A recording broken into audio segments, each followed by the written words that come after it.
Okay guys, first things first, we have 2 pounds of boneless, skinless chicken tenderloins that I've lightly salted and peppered. And I also put a little bit of onion powder and garlic powder as well. Just lightly, to your taste. The next thing that I have here is 3 eggs that I put a little bit of salt and pepper in, and I beat with the fork. And then here in this plate, I have the Progresso breadcrumbs, Italian style. That is why I did not really overly salt or pepper the chicken or the eggs, because this is already salty from the seasoning that's in it. If you guys want to use panko crowns, feel more than welcome to do that. So I'm going to start off with my station, and once I get these breaded, I'm going to put them in that spare plate right there, and we're going to fry them in the pan. I'm going to be using a mixture of oils. I'm going to be using vegetable oil with a little bit of extra virgin olive oil. I love the flavor of extra virgin olive oil. The only thing is with olive oil is that when it gets to a high temperature, it gets really hot and it starts popping out of the pan all crazy, and I don't need to get burned.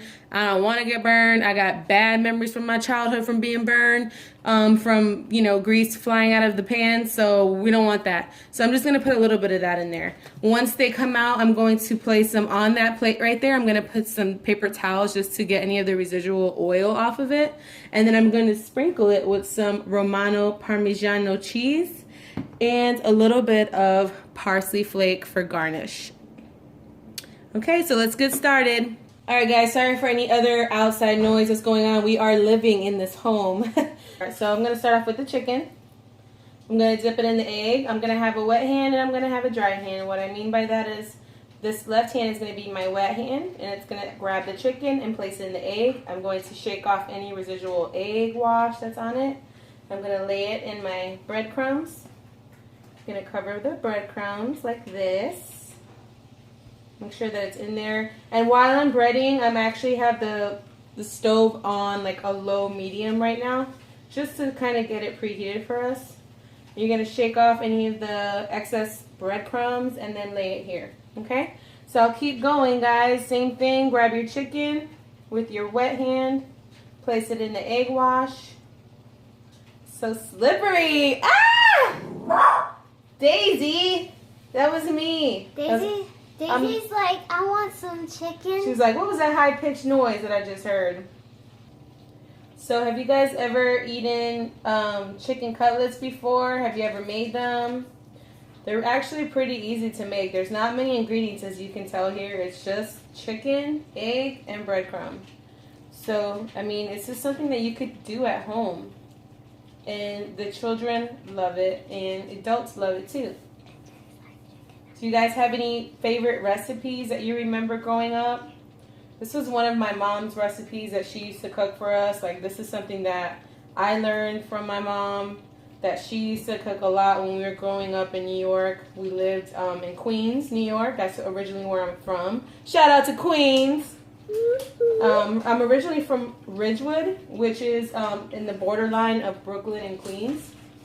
And that's where I was born and raised until we moved to Florida in the 90s.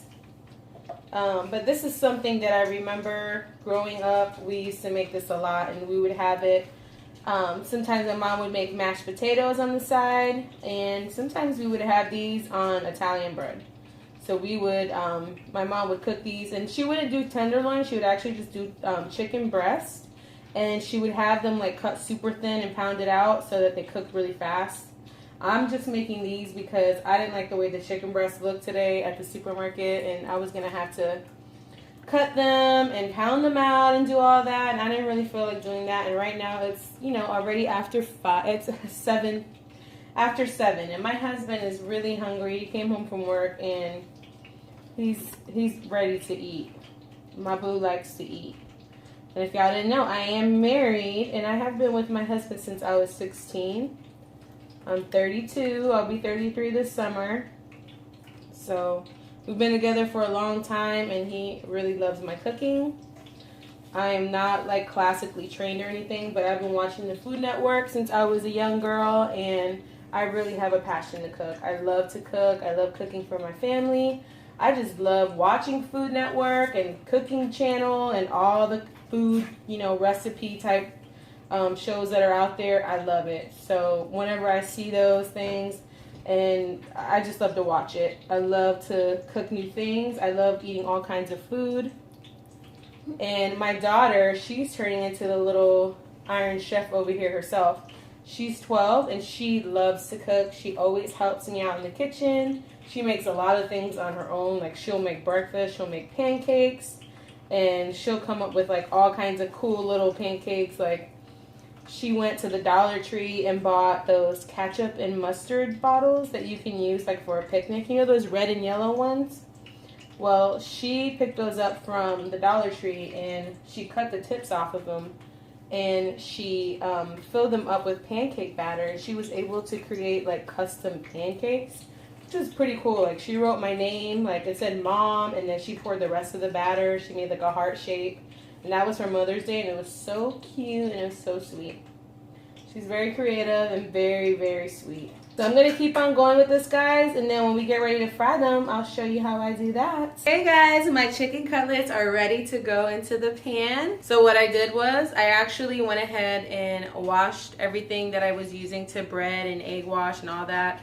All the plates that I was just using right now, I washed them, washed my hands, and that actually gives the chicken cutlet a little bit of time to adhere, like the breadcrumbs to adhere, so that when you start frying, it doesn't fall off, okay? So that's one of the tips. Another thing that you can do to help keep the breadcrumbs on is to flour first, and then egg wash, and then breadcrumbs. But you don't have to do it. If you just let the breadcrumbs sit on the chicken for a while, it gives it that time to actually adhere to the chicken a little better. And another trick is to not keep moving the chicken in the pan.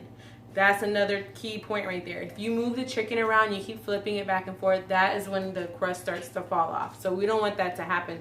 We want the crust, y'all, so let's get going. Okay guys, so like I told you, I have my stove preheating already, so I have it like on medium. My stove gets really hot. Like I don't want to put these in there and like burn them, so we're going to lightly lay them down in the oil. That is what you want to see. You want that bubble like that, okay? You don't want it like popping all over the place, burning all the kids in the house. You don't want to move it around too much. Let's put them in there and then we're gonna let them do their thing. And I can't really tell you guys how long these stay in there. I wait till they're golden brown on one side and then I flip them over. And these have been sitting out just for a little bit, so they're not like ice cold out of the refrigerator, so they shouldn't affect the temperature that's going on in the pan right now. I don't want to overcrowd the pan either, so actually I'm just going to grab a smaller piece of chicken and put it right here. So it was about, I think 7:37, maybe it was 7:38 already when I put these in. So it's already smelling good, guys. You can smell the olive oil, even though I didn't put so much in. I told you I used the vegetable oil and I used the olive oil. Just a touch of it, just because I love the flavor of olive oil. I just love it, you guys. Let me show you the olive oil that I got. I got this at Walmart the other day. I have never used this brand before. And I think I paid like $3 and change for it. I'm not quite sure, but let me show you how cool this little lid is. When you open up the top, it has this cute little nozzle in it that helps you like pour the olive oil. Like it comes out in this nice stream. I just thought that was so cool. I wanted to show you guys because I don't have one of those cute bottles. I just usually just buy the olive oil and pour it in the pan. Sometimes it comes out too much. So these guys are already starting to brown up, as you can see. I don't have my pan fully covered with oil. I'm not deep frying these. I am frying them though. So I have the oil about halfway to the chicken cutlets. So if my chicken cutlet was an inch thick, I have about a ½ inch of oil in the pan. But actually I think these are about 2 inches and I probably have an inch of oil in there. If you guys don't like frying them, you can always put them in the oven. I know there's so many recipes out there on Pinterest where you bread them still the same, like that. But then you spray them with like non-stick spray, olive oil spray, and then you put them in the oven. So you could do that if you don't want to fry them. But I'm telling you guys, like these are not going to be greasy. When they come out of this pan, they're going to go right here onto this paper plate that I have with paper towels on it. So it's going to, a lot of it's going to be drained off. You guys, I wish that we had smell-a-tube right now. You guys would smell this chicken cooking. It smells so good. I smell it. It's making me hungry. Is it? Mm-hmm. Looks really good. Look at that crispiness. Mm-hmm. Oh, yeah. So they've been in there for about 3 minutes. Let me check. Oh, yes. Look at that. That is the golden brown I'm talking to you about, guys. So I like to turn them over the same way that I put them in. They look so good, guys. Look at this. Gosh. I'm not losing any of my crust. My crust is there. It's not going anywhere, boo. Yummy. Oh, it's making me more hungry just looking at it. All the kids are hungry. By all the kids, I mean 2. I only have 2 kids. Well, if you count my dog, that's 3. But she ain't getting none of this. She probably will. Daddy will probably give her a piece. Look So at that. they were in there for 3 minutes on that side. Maybe another 3 minutes on this side. Sometimes I like to cover it with a lid, and I'll turn them down even a little lower than this, because that'll help cook the inside a little quicker and still maintain our nice crispiness. But guys, look how good that looks. So good. Yeah. My Looks God. yummy. So guys, I'm going to pause this and I'm going to keep on cooking, and I will write down in the description how long these actually took to cook.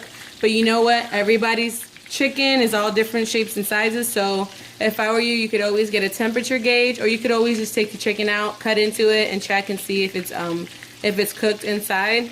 But I know the proper way is to use a thermometer. So I'm going to keep on going, and then I will show you the finished product.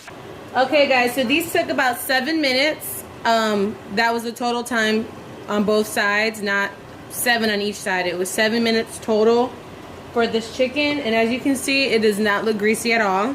I put that on the paper towel covered plate. Now I'm going to top it while it's still a little moist, and I'm going to sprinkle it lightly with some of this Romano Parmigiano cheese. And then just for garnish and for color, because you know what, we eat with our eyes first, so it's really good to garnish your food and either use a fresh herb or dried herb, and today I'm just using dried green parsley, okay? And look how beautiful that is, guys. It looks delicious. So I'm gonna keep on cooking the rest of the chicken, and then I will show you what I pair it with, okay guys? So guys, here's the finished product. Look at that chicken. Oh my goodness. It looks so good and it smells so good in here. We're having it with some garlic red mashed potatoes, some sweet corn, and a kale and Brussels sprout citrus salad.